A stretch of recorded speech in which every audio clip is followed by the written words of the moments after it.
স্বাগত দীপ্ত সংবাদে আপনাদের সাথে আছি আমি তাওসিয়া ইসলাম। রোহিঙ্গা সংকট সমাধানে বাংলাদেশের সঙ্গে কাজ করবে জাতিসংঘের শরণার্থী বিষয়ক সংস্থা UNHCR। সংস্থাটির হাই কমিশনার ফিলিপ্পো গ্র্যান্ডি মঙ্গলবার সুইজারল্যান্ডের দাভোসে বিশ্ব অর্থনৈতিক ফোরামের বৈঠকের ফাঁকে প্রধান উপদেষ্টা ডক্টর মোহাম্মদ ইউনূসের সঙ্গে সাক্ষাতে এই কথা জানান। রোহিঙ্গার সমস্যার সমাধানে চলতি বছরের শেষ দিকে একটি বড় বৈশ্বিক সম্মেলন আয়োজনের জন্য প্রধান উপদেষ্টার সহায়তা চাইলে ফিলিপ্পো গ্র্যান্ডি বাংলাদেশের পাশে থাকার কথা জানান। ফিনল্যান্ডের প্রেসিডেন্ট আলেকজান্ডার স্ট্যাবের সঙ্গেও প্রধান উপদেষ্টার বৈঠক হয়েছে। এ সময় আইনের শাসনভিত্তিক বিশ্ব গড়ে তোলার আহ্বান জানান তিনি। এর আগে সামিটের সাইডলাইনে মঙ্গলবার থাইল্যান্ডের প্রধানমন্ত্রী পেতাংতার্ন সিনাওয়াত্রা এবং মালয়েশিয়ার প্রধানমন্ত্রী আনোয়ার ইব্রাহিম বাংলাদেশের প্রধান উপদেষ্টা ডক্টর ইউনূসের সঙ্গে সাক্ষাৎ করেন। জার্মানির চ্যান্সেলর ওলাফ শলসের সাথেও অন্তর্বর্তী সরকারের প্রধান উপদেষ্টার বৈঠক হয়েছে।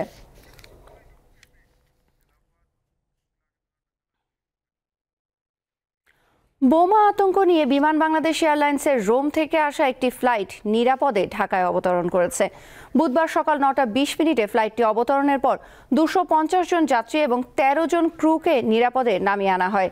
শাহজালাল বিমানবন্দরের কর্মকর্তারা গণমাধ্যমকে জানিয়েছেন, বিমানের রোম ফ্লাইটে বোমা আছে বলে অচেনা নম্বর থেকে ফোন পাওয়ার পর যথাযথ প্রোটোকল অনুসরণ করে ব্যবস্থা নেওয়া হয়। যাত্রী ও ক্রুরা সবাই ভালোভাবে টার্মিনালে নেমেছেন, তবে মনে হচ্ছে এটি উড়ো খবর ছিল। সাভারের কেন্দ্রীয় গো প্রজনন ও দুগ্ধ খামারের ভেতর থেকে মাহফুজুর রহমান রাজু নামে এক শ্রমিকের গলা কাটা মরদেহ উদ্ধার করেছে পুলিশ। বুধবার সকালে মরদেহটি উদ্ধার করা হয়। নিহতের স্বজন ও কেন্দ্রীয় গো প্রজনন ও দুগ্ধ খামার কর্তৃপক্ষ জানায়, পানির পাম্পে চুক্তিভিত্তিক শ্রমিক হিসেবে কাজ করা মাহফুজুর রহমান রাজু মঙ্গলবার সন্ধ্যায় কাজ শেষে আর বাসায় ফেরেনি। বুধবার সকালে খামারের ভেতরের একটি সড়কের পাশে তার গলা কাটা মরদেহ পাওয়া যায়। পুলিশ মরদেহ উদ্ধার করে ময়নাতদন্তের জন্য শহীদ সোহরাওয়ার্দী মেডিকেল কলেজ হাসপাতালে পাঠায়। নিহতের স্বজনদের দাবি, জাহাঙ্গীরনগর বিশ্ববিদ্যালয়ের প্রধান ফটক সংলগ্ন এলাকায় একটি চা দোকান নিয়ে স্থানীয়দের সাথে রাজুর বিরোধ চলছিল।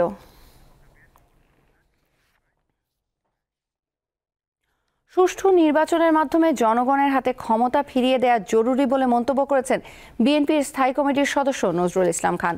তিনি বলেন, সংস্কার করে 1 বছরের বেশি সময় লাগার কথা নয়। বুধবার রাজধানীর গুলশানে বিএনপি চেয়ারপারসনের কার্যালয়ে খেলাফত মজলিসের সঙ্গে মতবিনিময় সভা শেষে তিনি এসব কথা বলেন। নজরুল ইসলাম খান জানান, গণতন্ত্র পুনঃপ্রতিষ্ঠার কাজ এখনও অবশিষ্ট আছে। দেশের বিদ্যমান পরিস্থিতি নিয়ে খেলাফত মজলিসের সঙ্গে আলোচনা হয়েছে, তাদের সাথে বিএনপির কোনো দ্বিমত নেই। রাজনীতিতে যার সঙ্গে যার মতের মিল হবে, দেশের স্বার্থে তারা একসঙ্গে কাজ করবে বলে জানান নজরুল ইসলাম খান।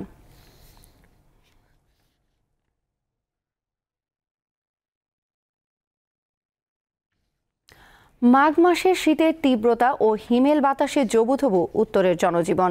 লালমনিরহাটে ঘন কুয়াশায় দিনের বেশিরভাগ সময় ঢাকা থাকছে চারদিক। দুপুর পর্যন্ত দেখা মেলে না সূর্যের। এমন অবস্থায় স্থবির হয়ে পড়েছে লালমনিরহাটের জনজীবন। আবহাওয়া অফিস জেলার সর্বনিম্ন তাপমাত্রা রেকর্ড করেছে 11.2 ডিগ্রি সেলসিয়াস। কুড়িগ্রামে মধ্যরাত থেকে সকাল পর্যন্ত ঘন কুয়াশায় ঢাকা থাকছে চারপাশ। কনকনে ঠান্ডায় কাজে বের হলেও ভোগান্তিতে পড়ছেন শ্রমজীবীরা। মাঘের শীতে কাবু পঞ্চগড়ের জনজীবন। হাসপাতালগুলোতে বেড়েছে শীতজনিত রোগীর সংখ্যা। বুধবার সকাল 9টায় সর্বনিম্ন তাপমাত্রা 11.5 ডিগ্রি সেলসিয়াস রেকর্ড করেছে তেঁতুলিয়া আবহাওয়া অফিস।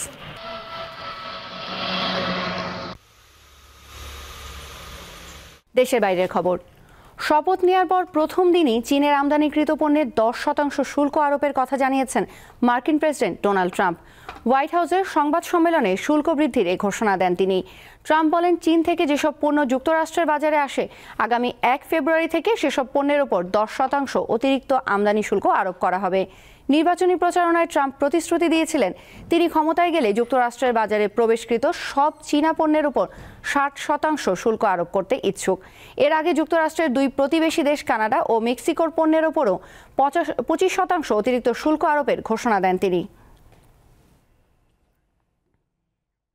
যুক্তরাষ্ট্রের 47তম প্রেসিডেন্ট হিসেবে ডোনাল্ড ট্রাম্প শপথ নেওয়ার পর ভিডিও কলে কথা বলেছেন রাশিয়ার প্রেসিডেন্ট ভ্লাদিমির পুতিন ও চীনের প্রেসিডেন্ট শি জিনপিং।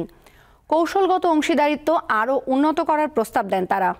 মঙ্গলবার এই 2 বিশ্বনেতা ভিডিও কলে কথা বলেন। এ সময় পুতিন বলেন, অর্থনৈতিক, বাণিজ্যিক ও জ্বালানি খাতে দুই দেশের সহযোগিতাপূর্ণ সম্পর্ক যে গতিতে এগোচ্ছে তাতে তিনি সন্তুষ্ট। ভবিষ্যতেও এই গতি অব্যাহত থাকবে বলে আশা করছেন তিনি। পুতিনের কথায় সায় দিয়ে জিনপিং বলেন, পারস্পরিক সমঝোতা এবং বন্ধুত্বপূর্ণ ও বিস্তৃত অর্থনৈতিক ও কৌশলগত সহযোগিতাপূর্ণ সম্পর্ক চীন রাশিয়া সম্পর্কের মূল ভিত্তি।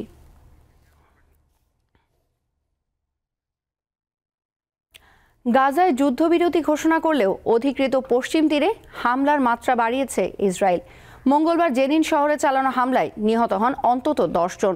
মঙ্গলবার অপারেশন আয়রন ওয়াল নামে এই অভিযান শুরু করে ইসরায়েল। তারা বলছে, জঙ্গি নেটওয়ার্কগুলো ধ্বংস করার জন্য পশ্চিম তীরে অভিযান চালানো হচ্ছে। এদিকে রাফার ধ্বংসস্তূপের মাঝে গত 2 দিনে 120টি গলিত মরদেহ উদ্ধার করা হয়েছে।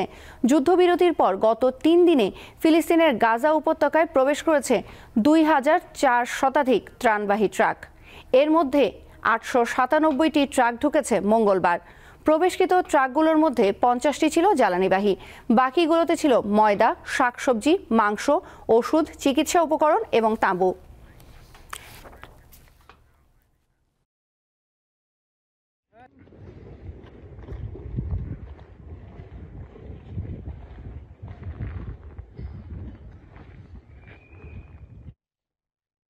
দ্বিতীয় ওয়ানডেতে ওয়েস্ট ইন্ডিজকে 60 রানে হারিয়ে 3 ম্যাচ সিরিজের সমতা ফেরালো বাংলাদেশের মেয়েরা।